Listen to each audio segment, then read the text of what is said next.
Buenas tardes, estimados auditores. Nuevamente este día miércoles estamos transmitiendo y estamos con un gran invitado, como lo habíamos dicho hace 2 semanas atrás.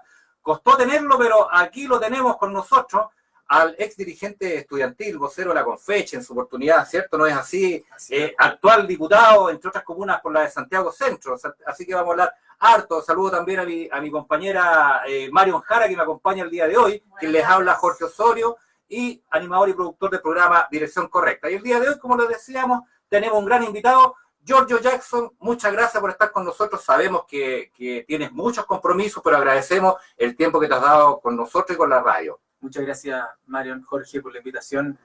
También ahí tras bambalinas, nuestro amigo Correa, que está ahí Alejandro. En las teclas. Así es, que nos permite salir al aire. Sí. Bueno, Giorgio, queremos hablar varios temas contigo, un poco de política contingente. Hoy día en la mañana usted estuvo junto a Claudia Mix y el diputado Winter apoyando a unas personas que tenían problemas con el tema de vivienda, ¿no es así? Sí, son varios comités, entre ellos uno de Santiago, ¿ya? Que es el Comité por la Vivienda por un Santiago Multicolor, liderado por Valeria Bustos. Nuestra amiga Valeria Bustos, ¿sí? Nuestra amiga Valeria Bustos, que es dirigente de la Junta de Vecinos del Progreso, pero que también participan de un comité de allegados que lo que están buscando es por supuesto, tener el acceso a la vivienda y no tener que seguir viviendo de allegados, que es una realidad que viven millones de familias en nuestro país que no tienen una solución habitacional, y que el problema desde el ministerio es que había muchos proyectos que no están siguiendo los tiempos esperados. ¿Ya? Y están sumamente atrasados y la gente, por supuesto, se desespera. Teníamos gente hoy día de distintas organizaciones, de la organización Pintana Solidaria, de la FENAPO, que es la Federación Nacional de Pobladores, y del Movimiento Pobladores en Lucha. Estaba también gente asociada a lo que es Vivienda Digna, que es otro movimiento de vivienda. Había gente de Quilpura, había gente de Santiago. Habían cerca de 1000 personas en una manifestación espontánea, ahí justo al lado de la Alameda, donde está el Ministerio de Vivienda, en Calle Serrano. En Calle Serrano, en el Metro Universidad de Chile. Y a mí me impresionó la convocatoria, familias completas, que hoy día asistieron a esta manifestación. Y el Ministerio, en un principio, mi impresión es que había un poco de paralización, en el sentido de que no los recibían a los dirigentes, un poco de torpeza al decir, oye, tengan que hacer la solicitud de reunión por lobby y esperar la respuesta más tiempo. Cuando hay una urgencia social de esta naturaleza y hay una movilización, lo que se espera de un gobierno es que actúe rápido. Entonces, al principio costó, y ahí nosotros nos ofrecimos, y ahí también le agradecíamos a las mismas organizaciones el que hayan depositado confianza en nosotros para ir a interlocutar y mediar con el ministerio para poder tener una reunión, una fecha, y también que lo recibieran en sus declaraciones. Más breve de lo que se hubiesen demorado. Más breve, y de hecho lo recibieron hoy. ¿Ya? El ministro no estaba, pero logramos conseguir que el jefe de gabinete del ministro y también el jefe de la política habitacional lo recibieran hoy, a estas 4 dirigencias, y que también para el día 4, el jueves 4 de julio, a las 4 de la tarde van a recibir, el subsecretario va a recibir a estas organizaciones que no solo tienen demandas sobre sus proyectos de solución habitacional, sino también una mirada bastante crítica a lo que es el proyecto de ley que se está discutiendo en el Congreso sobre lo que es, se le ha llamado proyecto de integración en la vivienda. En la vivienda. Y que tiene varios aspectos críticos, porque uno de los planteamientos que se hace es poder entregarle de alguna manera en concesión a las inmobiliarias los terrenos para que construyan viviendas que tienen que tener un porcentaje de inclusión, es cierto, pero allí donde hay necesidades mucho más grandes que ese porcentaje, y que eventualmente va a quedar como patrimonio de las inmobiliarias, y es algo totalmente contrario al diagnóstico que tenemos, que es que el mercado en la ciudad ha traído una desregulación y una segregación tremenda. Es difícil pensar que el mismo mercado vaya a ser el que vaya a proveer de la solución. Perfecto. Pasando a otro tema, porque los tiempos en radio van haciendo, y bueno, ahí queremos mencionen este tema, porque los 2 diputados que tenemos de este distrito, el diputado Gonzalo Winter y la diputada Natalia Castillo, forman parte de la Comisión de Vivienda. Perfecto. Y el diputado Gonzalo Winter hoy día es el presidente de la Comisión de Vivienda. Así que en este distrito, las personas que están escuchando por la señal de la frecuencia modulada, pero también la gente que esté en el distrito sabe que ahí puede contar con al menos estos 2 excelentes diputados frente amplistas que están ahí dando esa pelea. Perfecto. Pasando a otro tema, te quiero llevar al tema al aula segura, Giorgio. Bueno, no sé cómo son las relaciones que tú tienes con el alcalde, no sé si el alcalde en cierta medida a través de sus asesores escuchen el clamor. Está claro que el manejo del alcalde ha sido bastante, por decirlo, intransigente. Adelantó las vacaciones de invierno de los estudiantes del Instituto Nacional. Se ha visto mucha represión en las calles, sobre todo con los estudiantes. No solamente con el Instituto Nacional, estamos No, hablando de... exactamente. Vamos a tocar luego el tema de los profesores.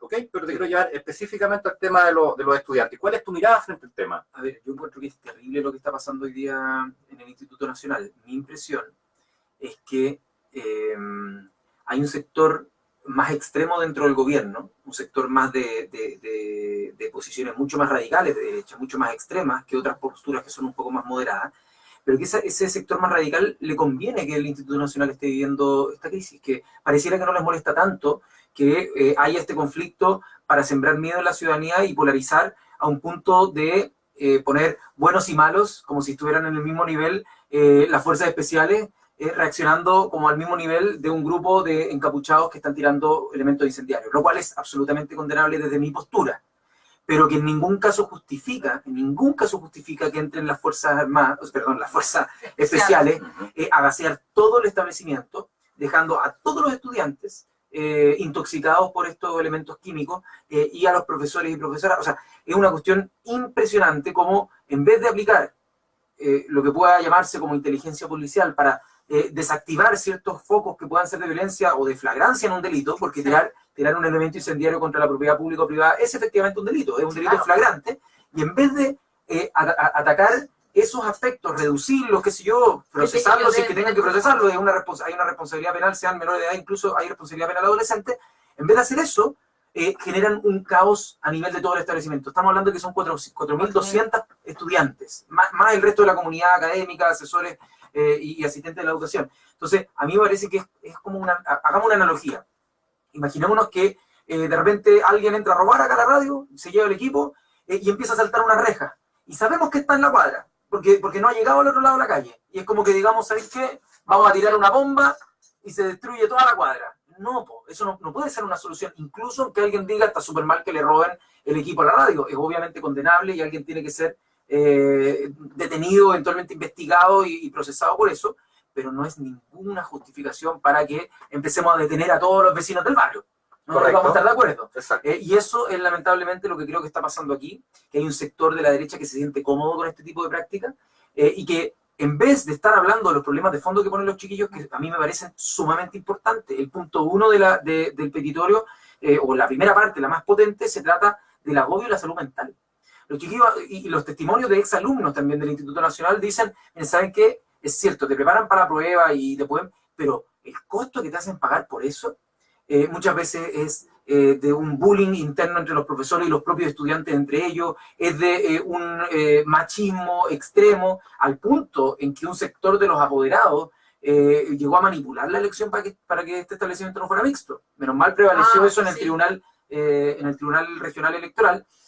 Y yo ahí espero, sinceramente, que encontremos un giro durante esta semana y media de vacaciones que se establecieron, o que quedan, para que prime el diálogo sobre los aspectos de fondo, en vez de que tanto el municipio como también un sector radicalizado de los chiquillos que producto de esto se han venido radicalizando más, digan, ¿saben qué? Vamos a esperar las 2 semanas para ir al choque más fuerte. Yo creo que eso lo único que trae es más elementos para que, en este caso la autoridad, intente justificar una pésima política como la que es la aula segura, porque le da la vitrina mediática para decir, esto es lo que tenemos que hacer para poner orden. Y a la gente en general le gusta que haya orden, pero la pregunta es, ¿cómo conseguimos orden? ¿Reprimiendo a los cabros y metiéndolo como tratando de agudizar el conflicto? ¿O tratar de poner paño frío y entrar al diálogo sobre los aspectos de fondo? Yo soy más de esa segunda postura.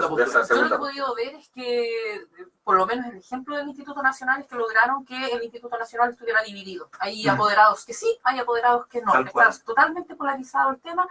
Y si ellos no logran llegar a un acuerdo, yo creo que parte un mal manejo del rector del instituto. Que no tengo tanto detalle. ¿Por quién tiene que partir el hecho de, primero que nada, tener a los carabineros de punto fijo en el Instituto Nacional? Eso fue una pésima decisión. No sé si fue del municipio, insisto, o fue de la rectoría. Sea de quien sea, es una mala decisión. A a los campos, no sé si vieron las imágenes, pero parecían campos de, No, Santiago, todo, de guerra. todo sitiado. Sitiado, porque o sea, los chiquillos para llegar tenían que registrarles todas las mochilas en una cuestión muy inédita. Yo no lo había visto, salvo para el 4 de agosto, cuando fue las movilizaciones del 2011. Nunca vi que la gente en la calle le abrieran las mochilas para intentar ver qué es lo que había dentro, y esto era como un protocolo casi para todo, universal, en el colegio, y nuevamente tiene que ver con la proporcionalidad. Han habido imágenes muy desastrosas, como los niños hincados en el suelo. Exacto, o sea, la proporcionalidad. Obviamente, o sea, ¿quién podría pensar, acá de los que nos están escuchando, quién podría siquiera justificar que los cabros lleven bombas molotov al colegio? Yo le aseguro que nadie. Nadie quiere que un estudiante entre con una bomba molotov. Entonces, la pregunta es si es que justifica esa preocupación legítima de los apoderados y de la comunidad en general el que le revisemos la mochila a todos los estudiantes. Yo digo que no, porque si es que llegamos a ese punto, entonces para evitar los delitos pongámonos una cámara en el sensor, o sea, cámara sensor en el ojo, y que podamos verle los videos de todas las personas lo que hacen todo el resto de su vida. No, si la gente tiene derechos básicos, como el derecho a la intimidad, no que te revisen la mochila cuando vas de clase y que te miren como sospechoso todo el tiempo. Porque ¿qué es lo que pasa? Estos cabros están en formación, son estudiantes, son la mayoría menores de edad, y algunos que... Y muchos van a ser líderes. La mayoría son menores de edad. Entonces, si es que tú formas a los estudiantes del Instituto Nacional, que eventualmente son parte también de una, entre comillas, élite académica, que va a entrar a las universidades, que va en algún momento a tener espacio de poder, sea en la empresa, o sea en el sector que sea, lo que va a pasar es que vamos a estar formando a estudiantes para que vean a la policía como enemigos. Y eso no es sano para la democracia. No es sano que ellos partan en su formación desde la experiencia de que Carabineros los ven a ellos como delincuentes. Independiente que vayan a clase nomás. Solo por el hecho de que los están registrando, estamos generando en la subjetividad de los estudiantes una relación adversa con la institucionalidad del Estado. Y eso no es bueno por ninguna parte. Yo recuerdo, con un pequeño ejemplo, en la legua emergencia, nosotros tuvimos durante el periodo pasado un trabajo por la comisión investigadora sobre los barrios críticos. Y recuerdo haber tenido varias conversaciones con vecinas y vecinos de la legua emergencia, que una de ellas estudiaba pedagogía en una universidad acá en el centro, y nos decía: yo desde que tengo uso de razón, ¿ya? Porque recordemos que en 2001 empezaron la intervención allá, por lo tanto tenía 3 años cuando empezó la intervención policial en la legua emergencia, desde que tengo uso de razón, que siempre para mí Carabineros y las fuerzas especiales han sido como la maldad, como entre el bien y el mal siempre han sido los malos de la película, porque allanaban casas de mis vecinos sin que hubiera ninguna prueba y les destruían la puerta, y después decían que si es que alguien demandaba los iban a cargar, con droga, los iban a cargar. Porque a mi mamá y no sé qué le metieron los dedos en el ano para registrar si es que tenía droga, y ella nunca te metía en esto y le vulneraron todos sus derechos. Y una serie de cosas donde uno dice: chuta, toda la gente que está ahí se ha estado formando bajo la idea de que Carabineros no era parte de la solución, sino que para una conjunto familiar era parte más del problema. ¿Y qué le digo yo después? No, si tienes que respetar a Carabineros, tienes que respetar la institucionalidad. Para mí es imposible tratar de hacer que personas que se están formando pasen de toda esa época traumática, puedan a querer como aspirar a que el Estado les resuelva un problema, porque para ellos el Estado ha sido parte de del problema. El problema. Entonces ahí yo creo que hay un problema. Te acoto, es exactamente lo mismo que yo escuché. Yo llegué a Santiago a estudiar en el año 88, 89. Lo mismo que decía una compañera que vivía en La Victoria en esa época. Es exactamente lo mismo. ¿Estamos volviendo para atrás? Es que yo creo que es un aspecto que no es como que haya habido un momento, al menos dentro de mi recuerdo de vida, no sé, de 30 años, donde Carabineros no haya tenido una holgura importante para actuar con discrecionalidad. Yo diría que ahí en general las reacciones por las redes sociales, por las denuncias, se generan mucho más rápido que antes.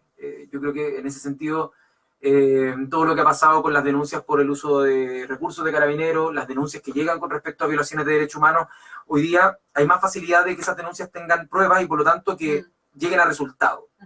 Pero no ha sido porque Carabineros o alguien haya dispuesto de mecanismos para que esto se solucione, sino que principalmente porque la gente se ha organizado, la tecnología ha ayudado, y hay cosas que simplemente ya son indefendibles. Cuando tú tienes un video, por ejemplo, de un carabinero o carabinera que agarra a una reportera gráfica, sí, claro, y la agarra del pelo, y cuando ya la tienen de las manos agarrada le pega, eso ya nadie lo puede defender, ni el director general de Carabineros ni nadie, pero antes quizás pasaban las mismas cosas, pero no habían pruebas. Sí. Entonces siempre le dieron el beneficio de la duda a la autoridad, a Carabineros, y hoy día está siendo cada vez más difícil. Entonces, a juicio tuyo, Giorgio, ¿qué tal ha sido el manejo del alcalde Alessandri frente al conflicto?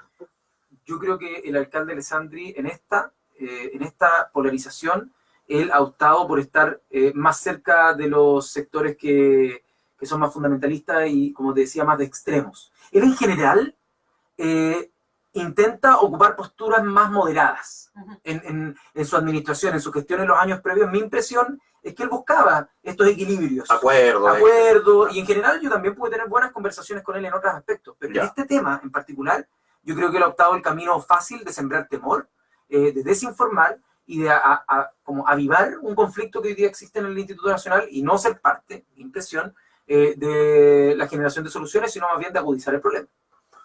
Perfecto. Pasemos al tema de los profesores, que es un tema que afecta a gran parte de la ciudadanía. ¿Y por qué le digo afecta? Porque gran parte de la ciudadanía está apoyando fuertemente la demanda de los profesores, que es totalmente legítima.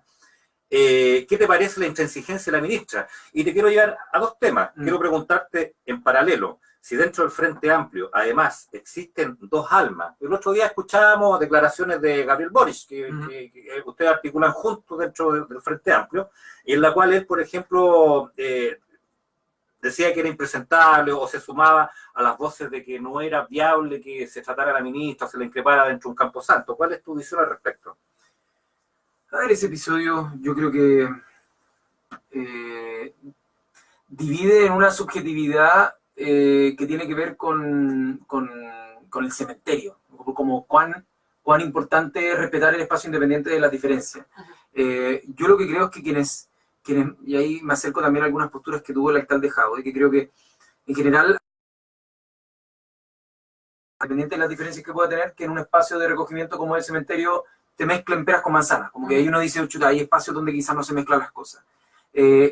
Y sobre todo el hecho de que nosotros somos distintos a ellos, porque ellos no han respetado esos espacios. Cada vez que hay marcha del 11 de septiembre, a mí me ha tocado ir al cementerio general, marchar por la memoria, marchar por los muertos que estuvieron torturados, ejecutados y también detenidos desaparecidos. Entra el carro lanzagua, saca a la gente, gasea a la gente que está dentro del cementerio, en un acto también de recogimiento con respecto a un dolor muy grande que existe en Chile, sobre esa época oscura en nuestro país. Entonces, nosotros creo que debiésemos aspirar a no ser como ellos. Ahora, si me preguntan en lo estricto, claro, yo no lo hubiera hecho lo que hizo la profesora en el cementerio, pero creo que en ningún caso no dijo ningún garabato, en el fondo, no ejerció ningún acto de violencia, y por supuesto el debate creo que se intenta magnificar en torno a cuán ubicado o desubicado fue el que ese comentario se diera en ese contexto. Pero el tema de fondo es cierto. Si este tema no se hubiera puesto en la mesa de las distintas formas que se ha puesto, probablemente hoy día no hubiese habido una reunión entre la ministra y los dirigentes del colegio. Para que la ministra hoy estuviera sentada, o porque también se escuchaba de que el Partido Socialista estaba como amenazando de acusarla constitucionalmente porque ya estaba bueno de que no diera respuesta, no diera la cara, no se sentara a la mesa con los profesores y mandara a los secretarios. Es que fueron cerca de 3 semanas donde la ministra no quiso sentarse. Entonces, y más, yo creo, porque esto viene de ¿cuánto tiempo más atrás? ¿Un año? No, pero no, porque antes habían tenido, claro, conversaciones donde ella no había participado, donde habían participado el subsecretario. Ese es el tema, pero siempre ha sido el efectivamente desde el paro no habían, la ministra no estuvo disponible para sentarse en ningún momento, y este último conjunto de acciones gatillaron que la ministra sí se sentó. Al final, en vez de haber comenzado con diálogo, que era lo obvio, ¿no?, para ver cuáles eran los puntos donde podía haber encuentro, cuáles eran los puntos donde eventualmente va a haber desacuerdo, la ministra estira esto cerca de 3, casi 4 semanas, lo que es lamentable porque al final terminó sentándose cuando hubo un episodio que ella no le hubiese gustado que pasara. Y quizá a nadie, todo hubiese sido mucho mejor que se hubiese evitado ese tipo de momentos, de situaciones, y que esto se hubiese desde el primer día. Y quizás cuántas horas de clase se hubiesen permitido ahorrar para que los chiquillos pudieran estar más tranquilos, porque había un horizonte desde el cual la labor docente iba a estar más gratificada y por lo tanto el ambiente en la sala de clases podría ser mejor. Y mi opinión es que eso también es parte de una labor un poco negligente y soberbia por parte de la ministra, que a mí me gustaría que en estos días que quedan, sobre todo mañana creo que sigue la mesa de conversación, Así es. que pueda avanzarse en aquellos puntos donde pueda estar más entrampado, pero lamentablemente para el mismo discurso del diálogo, la ministra le está dando la razón a la gente que ha salido como a través de distintas formas de protesta, porque recién ahí está sentándose a Está enfrentando los temas. Entonces, ¿qué es lo que yo hubiese esperado? Que la ministra, antes de que hubiese ocurrido cualquier hecho que ellos puedan llegar a condenar, la ministra se sienta en la mesa y colabora. O si no, de nuevo está generando como una validación y un ejercicio de aceptación implícita sobre esos mismos hechos, porque los valida al momento de que se va a sentar a la mesa justo después de que ocurre. Claro, no, y demuestra, digamos, la incapacidad política que tiene la ministra de llegar a negociar. Estamos hablando que un conflicto que, claro, va para la cuarta semana, y recién a la cuarta semana, producto de todo lo que ha pasado, recién la ministra tiene el ánimo de sentarse a la mesa. O sea, demuestra la incapacidad política por parte de personeros del gobierno. Sí, y no sé si leyeron el tuit ayer, un tuit donde convoca al presidente del Colegio de Profesores en un tono sumamente amenazante. Sí, claro. Exacto. Yo espero que eso lo dejemos atrás. Ya pasó. A mí no me gustó el tono que hizo. Hoy día conversando hace un rato por WhatsApp con Mario Aguilar, con el presidente del Colegio de Profe, él me dice que hay algunas cosas que se llegaron con propuestas, hay otras donde se ha mostrado intransigencia, van a tratar de seguir mañana. Hoy día está convocado a las 8 de la noche un cacerolazo en apoyo a las y los profesores. Tú vas a estar ahí, ¿no? Voy a estar, todavía no sé si es que en Plaza Italia o en otro punto, pero vamos a estar apoyando de alguna manera y por algo hago acá una mención, pero yo espero que se logren avances. O sea, y aquí nadie puede decir que los profesores marchan en contra de un lado político, porque recordemos, hace 3 años, hace 3 años hubo una movilización, o 4 años, una movilización gigante, el 2015-2016, que duró, ¿cuánto habrá sido? ¿1 mes y medio? Así es. Casi 2 meses. Con Bachelet. Con la presidenta Bachelet hubo casi 2 meses. Entonces, acá no se trata de, porque es Piñera, porque es la ministra. La ministra dice, creo que es porque soy yo. Y yo, haciendo memoria, creo que todos los ministros de educación han tenido aspectos que resolver con los profesores. Y los profesores obviamente no están en una parada maximalista donde quieren todo o nada. No, quieren ver avances concretos en promesas que durante tantos años han estado postergadas. Pero también la ministra ha dicho, por otro lado, que el movimiento de Mario Aguilar de los profesores específicamente está instrumentalizado. Y entre otros instrumentalizado, digamos, por el Frente Amplio. Son estrategias para intentar dividir. Yo diría, más viejo que el hilo negro ese argumento.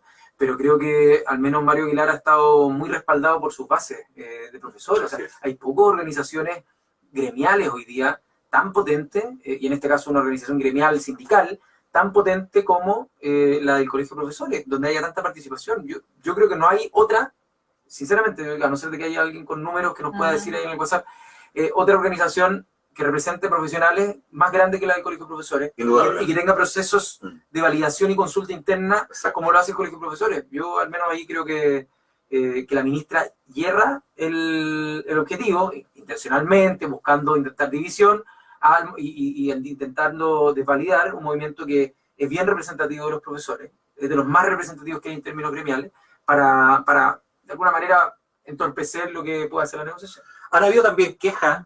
Y uno trabaja harto con las redes sociales. Si bien es cierto, en las redes sociales es un censómetro, otros dicen que no, hay muchos bots, pero mira, yo a raíz de lo que dijo Boric por el tema de la situación que pasó en el cementerio general con la ministra de Educación, hay muchos sectores propios del propio Frente Amplio, digamos, que tuvieron críticas bastante fuertes, en el sentido de que incluso llegándolo a tratar de amarillo.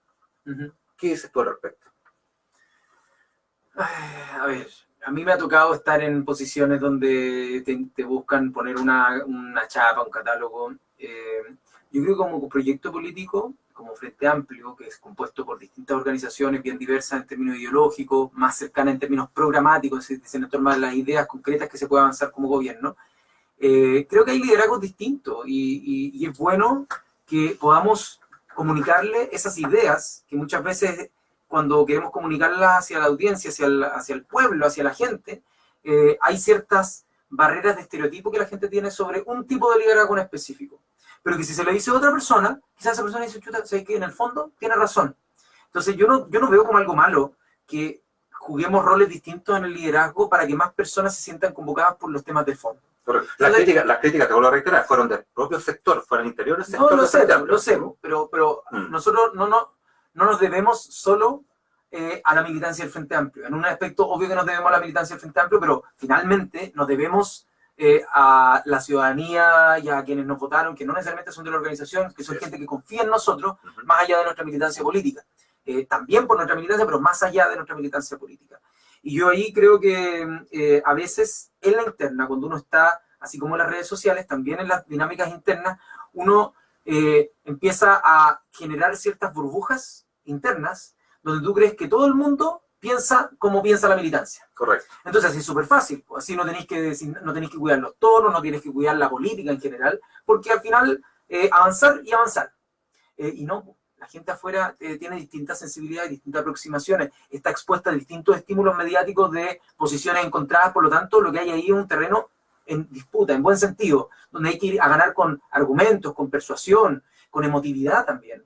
Y eso yo no creo que se haga de una sola manera. Con la convicción de la idea. Claro, pero no se hace de una manera. Y yo creo que el liderazgo en este caso de Gabriel Boric es tremendo, es uno de los grandes liderazgos dentro del Frente Amplio, y creo que solo nos hacemos daño interno poniéndole chapas y catálogos cuando hayan diferencias tácticas. Si diferencias tácticas van a haber todo el rato, lo importante es que las podamos conversar con respeto, con fraternidad, y que a la siguiente podamos aprender, porque si es que alguien, en vez de darte una sugerencia, por ejemplo, te envío un mail, Gabriel Boric, no me gustó lo que dijo, por ejemplo, lo que dije yo, y alguien me manda un mail y me dice, Giorgio, te escribo porque te escuché en la radio comunitaria en San Eugenio, te escuché y no me gustó lo que dijiste acá.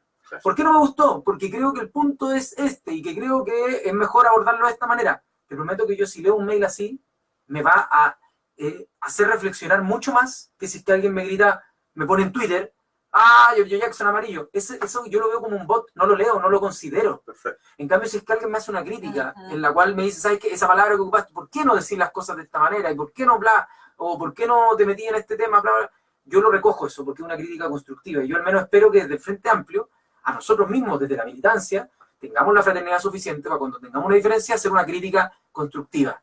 Con claro, base. Claro, con base, con, oye, ¿sabes qué? Esto es lo que no quiero, pero ya entrar al insulto por el insulto y al troleo, creo que lo único que hace es debilitar. Y sin propuesta, solo crítica. Exacto. Perfecto. El Giorgio Jackson, te veo acá que tienes acá en la mesa, le falta parte al sándwich de pensiones. La postura del 4%, bueno, fue bastante clara que ustedes no la apoyaron. Claro. Pero tú nos podrías contar parte de lo que tú hablaste en la Cámara de Diputados referente al tema. A ver, yo no sé si podemos después poner el link en los comentarios del Facebook sobre una página que tenemos colgada con nuestra explicación y nuestra postura sobre el tema de las pensiones. Lo vamos a colocar. Lo vamos a poner. Okay. O sea, está en una... está acá, bit.ly/pensiones sin palta. Después lo vamos a poner, que es un link abreviado ese. Lo que nosotros vimos en la tramitación de pensiones y por qué era difícil, porque claro, nosotros hemos formado parte de las movilizaciones Noma AFP y tenemos ahí un mundo que está bastante sensibilizado con la idea de la solidaridad, la intergeneracional y también intrageneracional para tener mejores pensiones. ¿Ya? Estamos todos de acuerdo con eso, pero la pregunta es qué pasa con aquellos que no se sienten interpretados con el movimiento Noma AFP. ¿Cómo les comunicamos la urgencia de disputar este proyecto de ley que el gobierno está haciendo? Y el gobierno, de manera muy hábil, mostraba, como le ponemos acá, mostraba toda la palta del proyecto. Mostraba, no sé, van a aumentar, la pensión básica solidaria va a aumentar hasta un 50%. Con el 4% va a poder tener hasta un 50% de mejores pensiones. Y nosotros dijimos, a ver, ¿será pura ideología lo que nos tiene acá obstruyendo el proyecto o será algo de fondo? Y nos pusimos a ver, ya, hagamos los cálculos porque el ministro dijo esto. Y ahí yo lo hago en una intervención que se viralizó harto en Facebook, pero, por ejemplo, con la pensión básica solidaria, ¿quiénes tienen ese 50% adicional que dice el gobierno? Lo tienen las personas que tienen la pensión básica solidaria con más de 85 años después del año 2023. Así es. O 24. 24, sí, por ahí. Entonces, más de 85 años. La esperanza de vida en Chile es 79 años. Así es. Entonces, lo que está diciendo el gobierno es que hasta 50%, que la gente interpreta como que a todos les va a llegar un 50%, es solo para los que tienen más de 85, los que llegan después de 85 años. Claro, o sea, tienes que esperar a tener los 85 años y además estar en el año claro, 2000. Y tengamos un dato adicional. 79 años es el promedio de esperanza de vida. Pero la gente en Chile que tiene menos ingresos y que recibe la pensión básica solidaria, por lo general tiene una tendencia a morir antes incluso. Así de terrible es la cuestión. Entonces, el conjunto de personas que va a lograr ese beneficio del 50% es muy chiquitito, pero el gobierno lo muestra como la palta que está. Claro. Exacto. ¿Ya? Vamos, pero para la gente que más recibe la pensión básica solidaria, que son los de 65 y 70 años, el aumento es de 10 lucas. Así Claro, es. nada. Sí, tiene- El aumento es de 10 lucas. Entonces, ahí el gobierno no lo comunica, porque hay aumentos de un 10%. Entonces, el gobierno decide comunicar lo que le conviene comunicar. Está bien, todos los gobiernos de alguna manera hacen un poco eso, Manejan, pero aquí claro. se fueron al chancho. Aquí se fueron al chancho sobre un tema tan urgente como las pensiones. Otro punto, el 4%. El gobierno ha dicho, no, con este 4% las personas van a poder mejorar sus pensiones hasta un 50%. Entonces dijimos, a ver, pero ¿cómo? O sea, calculémoslo. Y las personas que han tenido que cotizar o que les han cotizado a través de los contratos, ¿qué es lo que ven? La plata, en el fondo, el sistema, ¿cómo funciona? Es como una bola de nieve que se va al capital financiero, el sistema financiero, y que la promesa es que con la rentabilidad va a crecer mucho más que si la tuviera bajo un colchón. Lo que es cierto. Lo que es Debería cierto. ser así. ¿Ya? O sea, es cierto que eso va sucediendo. Ahora la pregunta es si es suficiente o no para financiar una pensión. Ya que eso es donde yo creo que tenemos diferencia. Y si es justo o no que algunos tengan buenas pensiones y otros malas. Entonces, Porque cuando le va mal a donde invierte el FP, el que se pierde la plata. Exacto. Exacto. Esas son cosas que lucran entre medio y todo. Ahora, ¿qué es lo que pasa con este 4%? Primero, este 4% se va a demorar 8 años en ser implementado. Y entonces tenemos 8 años. Después, porque es 0,5 cada año. Entonces el primer año te van a cobrar en vez de 10, 10,5. Después 11. Después 11,5 y ese te llegará a los 14. Pero para que la bola de nieve se complemente hasta su expectativa máxima, que es la que el gobierno pone, que sea hasta 40%, tiene que pasar 40 años de inversión. Entonces los cabros que hoy día están en el colegio son los que en 8 años más van a tener sus primeros contratos, donde les van a cotizar por primera vez, y de ahí 40 años para que la bola de nieve del 14% llegue a ese 41%. Y además, ese 41% está calculado para los hombres el decil de más alto ingreso, porque son los que más tienen capacidad de ahorrar ese 4%. En cambio, todo el resto, el impacto del 4% sobre su pensión, como el peso específico de los autoahorros es mucho más bajo, y lo que importa más es la pensión básica solidaria, es el aporte del pilar solidario, en verdad llega a ser un 12% en los sectores más chicos. Entonces, el gobierno nuevamente, ¿qué es lo que comunica? La palta que está en la orilla, porque el 41% es lo que suena bien. Pase después de 48 años, que eso tampoco lo dicen, pero es lo que suena bien. Y para el resto, incluso después de 48 años, va a ser de 11 a 12%. Entonces, ahí es donde nosotros, por eso le estamos tratando de comunicar a las personas que, independientemente si sean de izquierda, de derecha, de arriba, de abajo, este proyecto no es la solución. No es la solución. Ahora, eso en cierta medida también lo enemistó con parte de los sectores de la nueva mayoría, específicamente la democracia cristiana y el Partido Radical, porque ellos son los que pusieron en el fondo los votos para que se legislara, ¿no? Estaba leyendo, por ejemplo, en EMOL, el día de hoy, y lo comparte Pablo Vidal, que también pertenece a RD, ¿no? A RD, sí. A RD. Y decía él, mira, un informe electoral de la Revolución Democrática apuntó a medir competitividad, lo estamos pasando a otro tema, del partido municipio liderados por la DC. Este es una pasada de boleta. A ver, más que una pasada de boleta, nosotros cuando comenzamos el año 2018 con esta nueva bancada del Frente Amplio, le consta a todo el mundo que tuvimos toda la voluntad para trabajar con la oposición. Nosotros pusimos nuestros votos para que se constituyeran las presidencias de la Cámara sin nosotros querer estar en ninguno del espacio de la presidencia de la Cámara. Este año pusimos los votos incluso para que estuviera Iván Flores de la DC, costó y todo, pero ya, ok, vamos a estar disponibles. Y nosotros nunca hemos aspirado a estar en esos cargos porque no nos interesan los temas de fondo. Pero ¿qué es lo que han hecho ellos? Ellos, en particular la democracia cristiana, ha sistemáticamente buscado aislarse.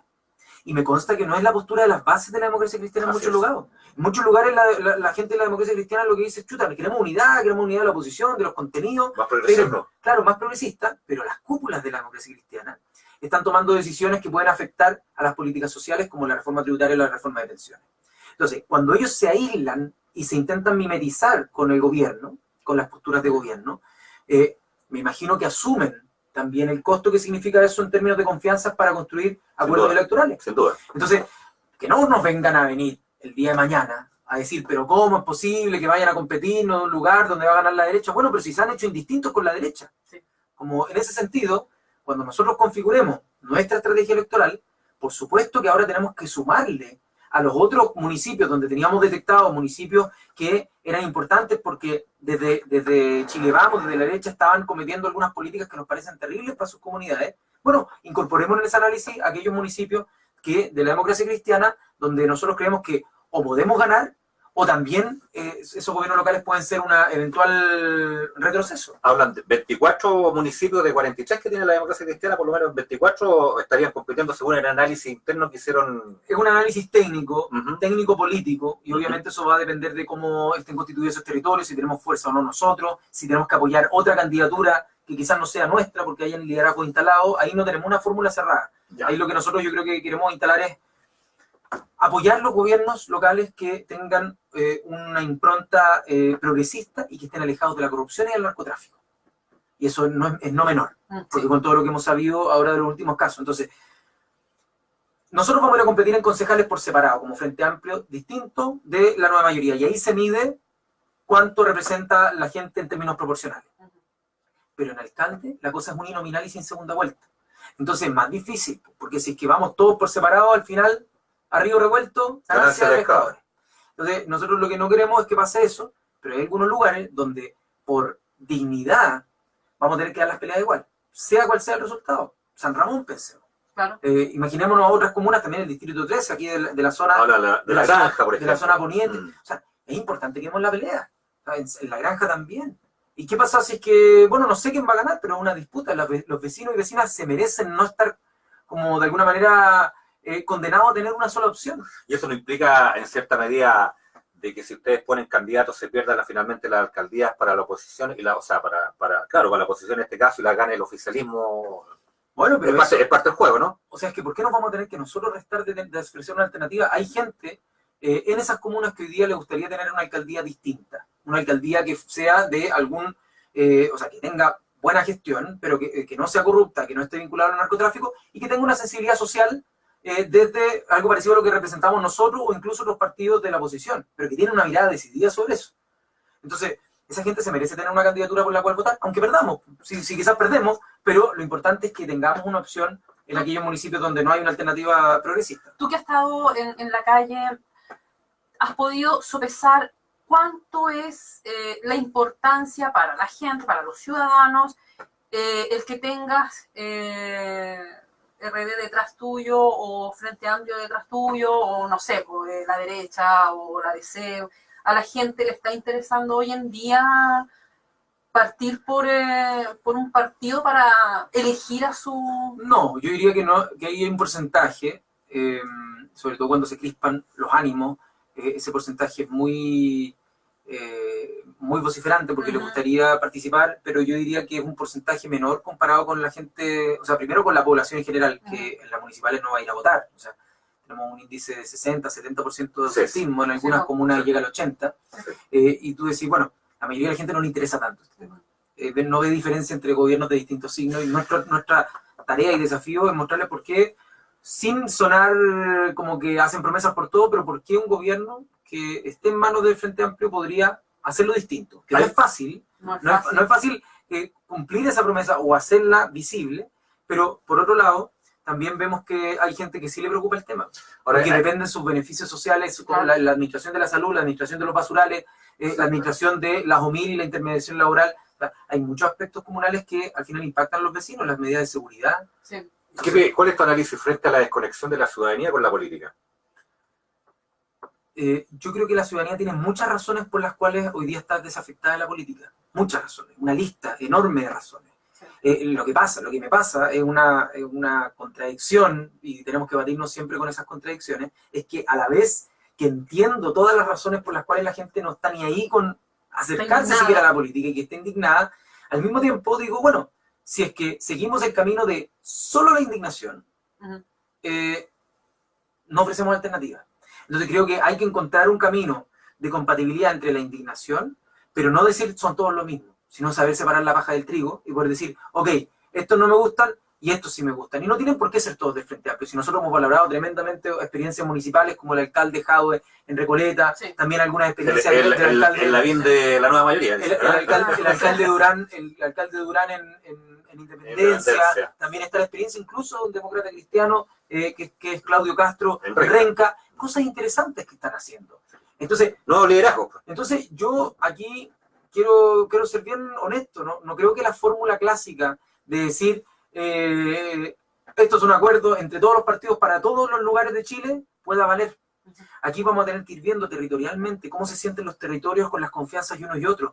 No son lo mismo el partido, qué sé yo, cualquiera, en una comuna que en otra. En una comuna puede estar constituido por gente que no da confianza y en otro gente que trabaja igual que el resto y que le pone vino para adelante. Entonces va a ser mucho más líquido el escenario de la elección municipal y yo espero que todos pongamos de lo mejor de nuestra parte para que los municipios que estén en los distintos rincones de nuestro país den garantías de cambio, transformación, de probidad y de transparencia. Ahora, ¿cómo ves tú el anuncio presidencial del presidente Piñera en la cual él dice que quiere volver a disminuir la cantidad de congresales? ¿No se ve eso como un binominal encubierto? Porque tiene una estrategia, que desaparezcan los chicos. Depende, puede ser. Pero nosotros, por ejemplo, nuestra propuesta política desde el Frente Amplio y programática, que está en el programa presidencial de Beatriz Sánchez, es un congreso unicameral. Contra las cámaras. Entonces, lo dijo Claudia Mix. Entonces, disculpa, y tú hablabas de que hubiese solamente una cantidad de reelección de 2 también, años. También, pero si, imagínate, si es que el objetivo fuese, porque hay que preguntarse, ¿cuál es el objetivo que tiene el gobierno para reducir el tamaño del Congreso? Si fuese por un tema solo de plata, no tengamos una sola cámara. Únicamente. O sea, tengamos una cámara, eso nos evita esta rareza que existe, porque se supone que tener 2 cámaras es porque el Senado representa el territorio y la Cámara representa a las personas. O sea, la Cámara es de representantes, de personas, y el Senado representa geográficamente territorio. Que es como pasa en Estados Unidos, con que los senadores son del Estado, y los diputados son por distritos más chicos. Eso no pasa en Chile. En Chile es una mentira esta idea de descentralización con el Senado. Por lo tanto, nosotros no vemos mucha justificación para tener 2 cámaras. Hay muchos otros países donde son democracias harto más sólidas que la nuestra, que tienen una sola asamblea de congresales. Sí. Entonces, si es que el objetivo es ese, bueno, entonces tengámoslo ahí. Como sabemos o intuimos que ese no es el objetivo, se da lo que tú manifiestas, ¿no? Sí, que claro. Se aprovecha de algo que popularmente es muy cierto, que la gente no quiere que haya tanta burocracia en la política, sobre todo llena de privilegios, y por eso van por el camino de agarrarse esa popularidad y plantear una propuesta que podría tener como consecuencia el disminuir la participación de expresiones más minoritarias. Y de hecho el mismo sector del gobierno rechazó nuevamente la baja de la dieta. Bueno, es que efectivamente, algo que el presidente Piñera hace un año dijo en radio, que estaba de acuerdo con la rebaja de la dieta parlamentaria después de que aprobamos un proyecto de resolución para que el presidente le pusiera urgencia. Después de un año no se ha visto que haya hecho ni una sola acción. ¿Y eso depende del Ejecutivo, perdón? Es que para ponerle urgencia depende del Ejecutivo. Nosotros podemos ponerlo en tabla. Desde la Comisión se podría poner en tabla, pero como es una reforma constitucional, requiere de un quórum muy alto. Es decir, de un quórum, si no me equivoco, 3/5. 3/5 de la Cámara. 3/5 de la Cámara. Y como requiere 3/5 de la Cámara, necesitamos los votos de la coalición de gobierno. Entonces necesitamos del liderazgo y el patrocinio del Ejecutivo. Está claro que no todos van a estar de acuerdo. Bueno, obviamente. Entonces, yo creo que el gobierno ahí intenta agarrarse de aspectos que son populares, pero a la hora de plantear una propuesta, como nosotros decimos ya, Congreso unicameral, para que se cumplan los 2 objetivos, que haya menos, pero que sea representativo y que sea más eficiente, el gobierno sospechamos que va a decir que no. Cuando decimos ya, pero entonces, ¿qué es lo que le molesta a la gente de que haya más congresistas? Yo diría que el aspecto que más le molesta que haya más congresistas es que tienen altos sueldos y privilegios. Sí, claro. Entonces, si es que avanzamos en vez de quitar representatividad, cortar por los privilegios que hoy día existen en el Congreso y que tengamos una remuneración que esté acorde incluso a las realidades internacionales. Si no estamos pidiendo que acá la gente lo haga por caridad la labor política, no, tiene que ser una labor profesionalizada, si no solamente la gente que tiene renta del capital puede participar de la política. Correcto. Solamente esa gente podría dedicarse. No es que sea una labor remunerada, pero no estratosféricamente como pasa hoy día. Nosotros hemos dicho reducir, en su momento era 50%, hoy día con las rebajas que hemos logrado hacer año a año en la ley de reajuste del sector público, los congelamientos, es cerca de un 40% de la reducción de la dieta, pero seguimos con la misma lucha y esperemos que la ciudadanía también presione a los parlamentarios que no están tan convencidos, porque no sacan nada con pedirnos a nosotros,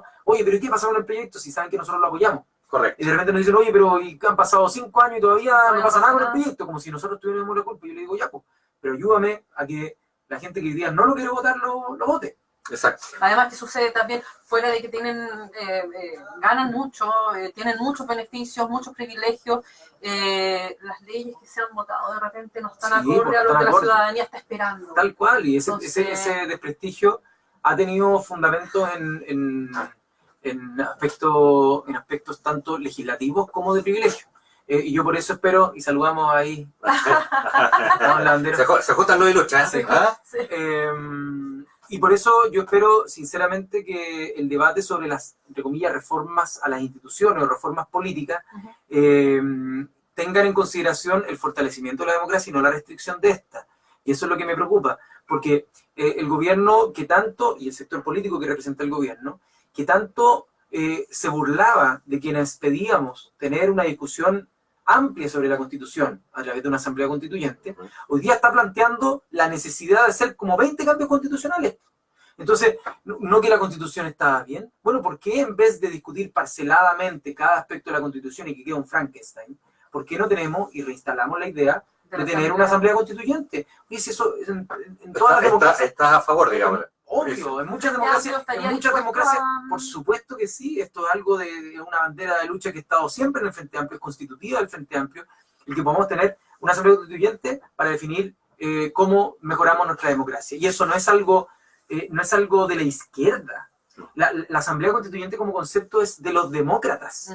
Y de democracias liberales, o sea, estamos hablando que en Francia, como partió, en Suiza, en distintos lados se hacen asambleas constituyentes. Y de hecho, perdón, en los años 80 lo plantea Eduardo Frei. Eduardo Frei Montalva lo plantea en el año 80. Montalva, la idea de tener una asamblea constituyente, entonces no tiene nada de izquierda. Lo que pasa es que como tenemos una herencia constitucional que viene de la imposición en la dictadura en el año 80, de este pseudo plebiscito que buscó barnizar de algún tipo de legitimidad lo que es la Constitución del 81, obviamente que quienes más diferencias tienen con la Constitución y sus trabas son los sectores más ligados a lo que representaría la herencia del no.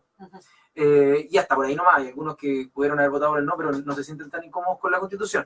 Entonces ahí yo esperaría que si es que el gobierno quiera plantear una discusión sobre la nueva Constitución, o sea, perdón, sobre las instituciones, que esté abierto, uno, al Congreso bicameral, dos, a disminuir los privilegios en la política, Congreso unicameral, disminuir los privilegios en la política, y por otro lado, tener una discusión sobre las instituciones bien en serio a través de una asamblea constituyente. ¿Estás de acuerdo con el tema de la asamblea constituyente? Nos queda súper claro y te aplaudo, digamos, por la idea. ¿Qué piensas frente al tema de los recursos naturales? El cobre, el litio, el agua. ¿Cuál es la postura del frente? El agua, hay una franja de Beatriz Sánchez que es muy clara. En el agua hay una anomalía mundial en términos regulatorios. O sea, el régimen de propiedad del agua en Chile es único en el mundo. Y sobre todo considerando que el agua es un aspecto esencial para la vida, que están empezando a haber sequías tremendas y que tenemos una crisis ambiental, una crisis climática gigantesca, yo creo que no podemos darnos el lujo de seguir manteniendo y reconociendo estos derechos de agua que son especulativos, que todavía no hemos podido avanzar en la regulación de la reforma al Código de Agua, que lo que buscaba era poner un poquito de cordura, ¿no? Si cuando se tramitó en el periodo pasado en la Cámara de Diputados, todavía no se terminó en el Senado, era poner un poquito de cordura en que los derechos de agua, cuando fueran especulativos, que pudiesen tener, y no fuesen explotados, que pudiesen tener como prioridad el uso humano, después venía el uso agrícola, y tercero el uso industrial. Pero, lamentablemente, como hoy día quienes son dueños de esos derechos de agua son tan arcaicos y pareciera no interesar los problemas humanitarios, es que tenemos entrampado ese tipo de discusiones secuestrada de alguna manera el agua por unas pocas personas que usufructan de esos derechos que fueron a título casi gratuito y que hoy día pueden decir que son dueños del agua en Chile. El cobre, por ejemplo. Claro, porque se hablaba, precisamente salió en un diario de que entre el 2014 y 2018 de 6.000 y tantos millones de dólares, Fuerzas Armadas tiene 5.000 y tantos millones de dólares. Sí, es que... Para que se los lleven además, que es la impresión que le queda al ciudadano, que se los lleva a la casa. Cuando además, los sectores de la derecha hablan de la rigurosidad en las leyes, y aquí creo que tenemos justo el pase perfecto para un experto en materia de cobre, que yo creo que como pocos en Chile, tenemos que lo menos riguroso que pudo haber existido es que haya una ley que vincule las ventas de Codelco. Un porcentaje de las ventas, absolutamente arbitrario, que no responde a lógicas cíclicas ni nada. Un porcentaje de las ventas de Codelco. Porque hoy día existe un royalty. Pero royalty... No, no es royalty. Le pusieron royalty, pero no es royalty propiamente tal, porque es sobre la utilidad. Entonces no es propiamente un royalty. Pero, insisto, yo creo que tardó 30 años en llegar a un semiconsenso en que tiene que eliminarse la ley reservada al cobre. Vamos a ver, yo no he estado tan metido en el detalle, una vez que salga de la Comisión de Defensa va a llegar a la Comisión de Hacienda, donde voy a tener que estudiarlo más, pero a mí me urge que esos recursos que hoy día año a año se están yendo y se siguen yendo a las Fuerzas Armadas, no pueden ocuparse para labores sociales o incluso labores estratégicas. Por ejemplo, nosotros estamos planteando que de ahí salgan recursos para un fondo de adaptación en materia climática, ¿ya? Porque va a llegar un momento donde la crisis climática va a explotar y vamos a necesitar muchos recursos y no los vamos a tener para actuar, para mitigar.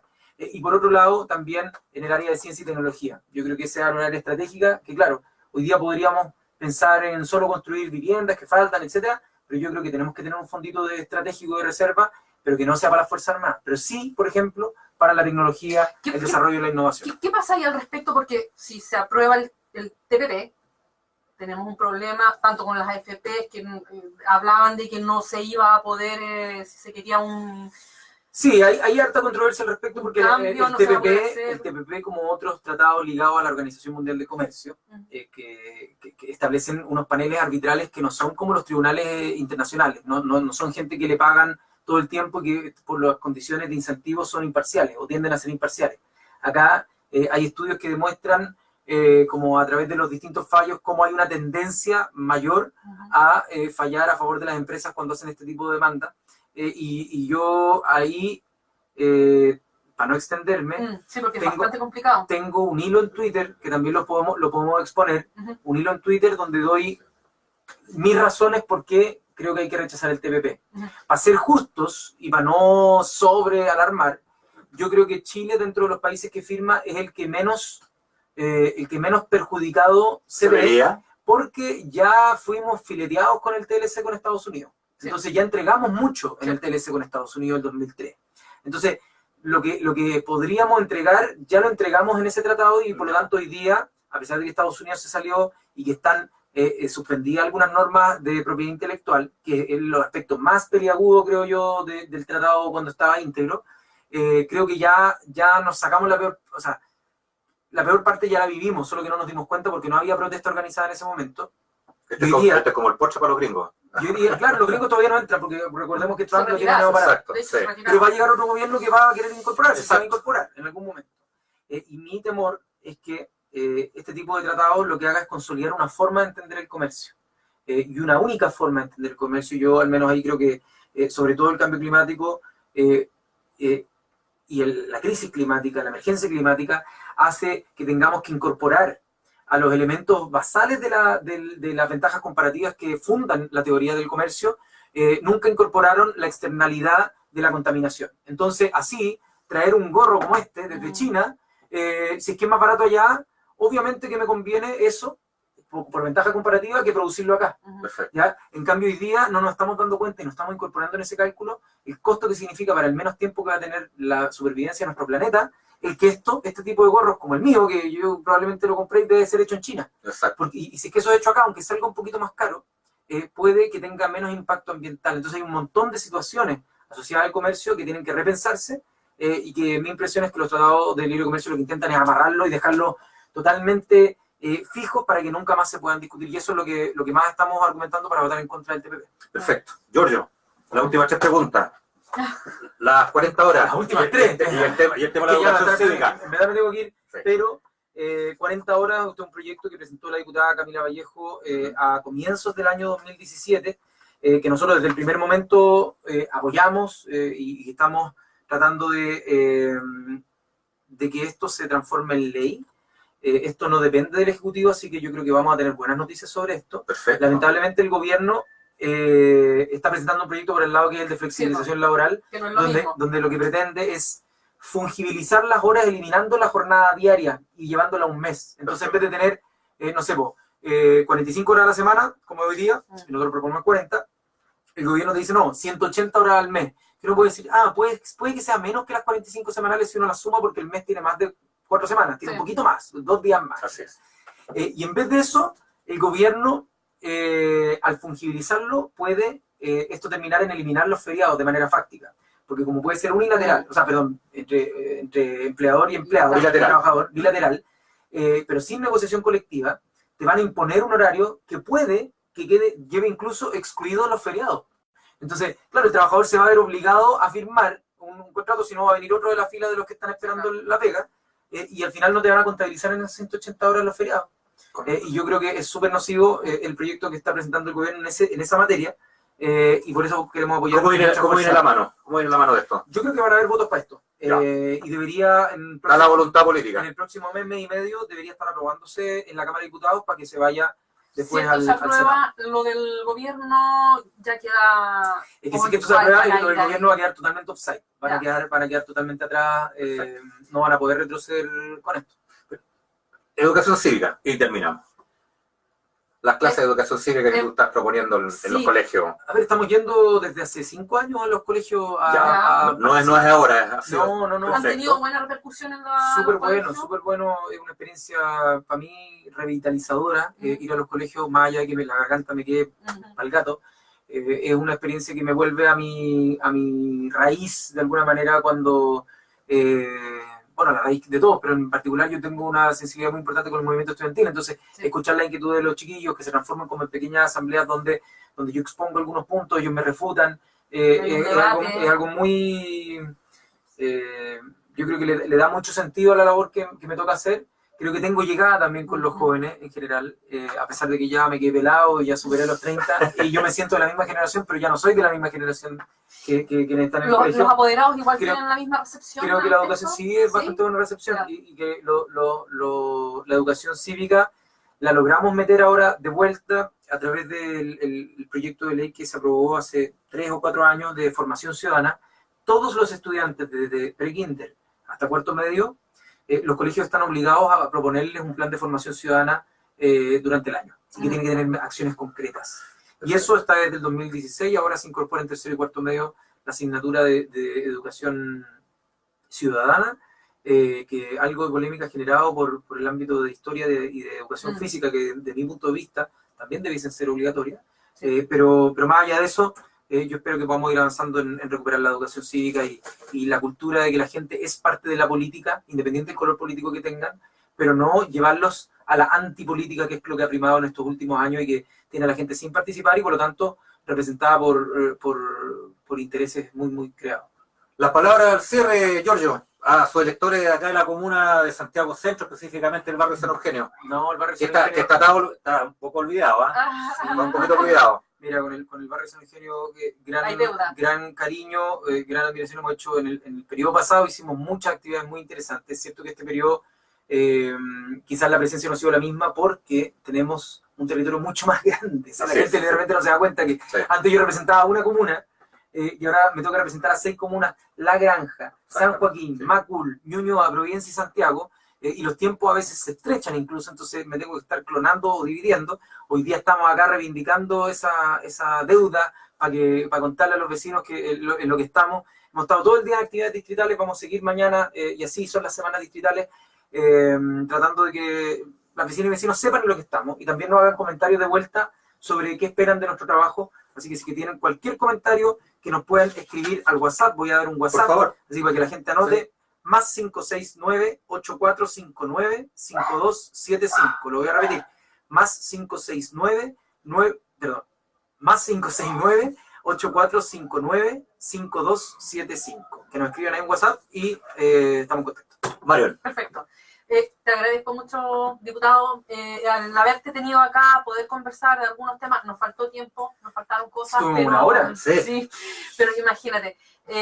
Y muchas gracias por venir. No, gracias a ustedes, que estén muy bien. Bueno, a nuestros auditores de Radio Mirador del Gallo, darle las gracias a Giorgio Jackson. Sabemos que está en su semana digital y con mucha pega. De hecho, ahora va, pero rajando a 8 eventos, así que te estamos quitando tiempo. Pero bueno, sin antes decirle a nuestros auditores que la próxima semana, el jueves 4, de 6 a 7:30, tendremos al ex candidato presidencial Eduardo Artés, quien es presidente del Partido Comunista de Acción Proletaria. Sería hasta el próximo programa. Muchas gracias.